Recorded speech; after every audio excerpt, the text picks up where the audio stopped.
Hi. இன்னைக்கு வந்து ஒரு காமன் ப்ராப்ளம் பத்தி பேசிடலாம். காமன் ப்ராப்ளம்னா, எனக்கு தெரிஞ்ச பொண்ணு வந்து ஒரு ₹800க்கு வந்து இன்ஸ்டாகிராம்ல ஒரு பேஜ்ல வந்து ட்ரெஸ் பர்ச்சேஸ் பண்ணியிருக்கா. பட் ஆனா அவங்க வந்து பேமெண்ட் வாங்கிட்டு அவங்களுக்கு ட்ரெஸ்ஸும் அனுப்பல, எதுவுமே பண்ணல. அவங்க டோட்டலா அப்படியே ஏமாத்திட்டு விட்டுட்டாங்க.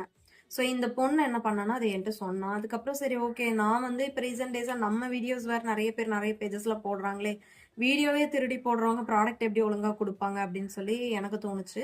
ஸோ நீங்க வந்து ஒரு பேஜ்ல ஆர்டர் பிளேஸ் பண்றீங்கன்னா, தயவு செய்து அந்த பேஜ வந்து ஒரு 2, 3 டேஸ் பாருங்க. நீங்க டெஃபினட்டா 1, 2 வீடியோல நீங்க டைரக்ட்டா போய் ஆர்டர் பிளேஸ் பண்ணிற மாட்டீங்க. எனக்கு தெரியும். கண்டிப்பா நீங்க வந்து அந்த வீடியோல அந்த பேஜ்ல வந்து ஒரு 4, 5 வீடியோஸ் பார்த்த பிறகு தான் நீங்க அந்த ஆர்டரே பிளேஸ் பண்ணுவீங்க.